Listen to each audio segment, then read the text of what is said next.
Hello, everyone. Today we are going to be talking about types of resources. We are now finished with our China unit, and we are going to move in the last couple of weeks of school here into some economics. So I want to start real quick with what is economics. When we talk about economics, it's one of our grandma letters. We are talking about the study of money. We're talking about business. We're talking about anything to do with wealth. A lot of that involves goods and services. Goods are things that you physically can buy and sell and hold in your hand.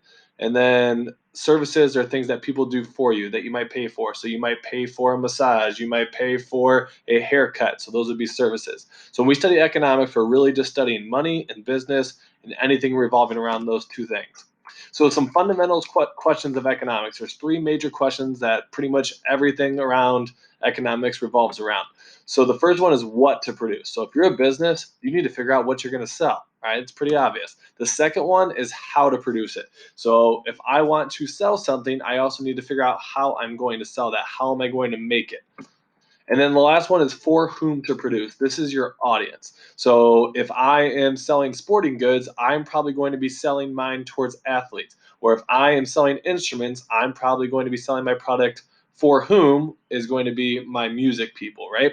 So these three questions are pretty important whenever you think about economics. So a couple examples of that. Let's say I want to sell a donut, right? Everybody loves donuts. So my what to produce is donuts, right? If I was a bakery, maybe I have donuts and bagels and some other things, but let's just stick with donut.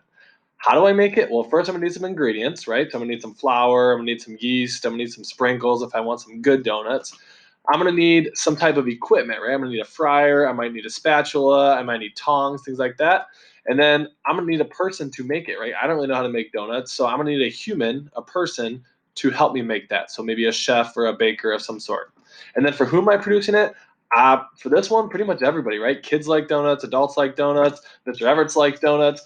Everybody likes donuts, so this one's pretty universal and everybody likes it. But then there's some products that are going to be a little bit more specific to the people. So if I was doing a soccer cleat, for example, if I was a person that made athletic shoes and I want to sell soccer cleats, my what to produce is soccer cleats. How I'm going to produce that's going to be different, right? I'm not going to bake a soccer cleat. So I'm going to need some type of machine. Probably a factory is going to make cleats. You're going to need materials like leather and other items that would go on a soccer cleat. And I'm going to need a factory worker, a person that's operating that machine to help make that cleat before I can put it in my store. But my for whom to produce is not going to be everybody. Not everybody plays soccer. I don't even play soccer. So for my soccer people, though, that's going to be really what I'm trying to target to. So maybe I'm in an area that has a lot of a soccer team near it, or maybe there's just a lot of soccer around my area. That might be a good item to produce. If you live in an area that there's not many soccer players, this probably isn't going to be your best item that's going to sell. So when you're thinking about all these things, you need to think about the types of resources you're going to need in these situations of what you're going to sell, right? All of these together are going to be called productive resources, but there's three main types of productive resources. The first one is natural resources. The second one is capital resources, which we could also call capital goods. And I'm going to break these down here in a second. And the third one is human resources. And it's pretty much exactly like it sounds, human resources. So let's start with natural resources. Natural resources are basically resources from nature or from the earth that we can get that are naturally here, and we can use them to produce a good or a service, right? So a lot of our food items are going to stem from natural resources and natural ingredients. So some examples, you might find natural resources in the ground, in farming, in trees, and plant life, with animals, right? These are all natural resources or things that are naturally here on the earth. So if I can get it from the ground or get it from the earth or get it from animals, that's going to be a natural resource. Capital resources, sometimes called capital goods, are goods to produce other goods and services. These are mostly man-made things that you need in order to make a product. So as I told you in the donut slide, you probably would need a pair of tongs once you're getting that donut out of the fryer, or you might need a pan to place the donuts on. Those are things that you cannot naturally find in the ground, but they're capital resources that you need to successfully cook and bake the donuts, right?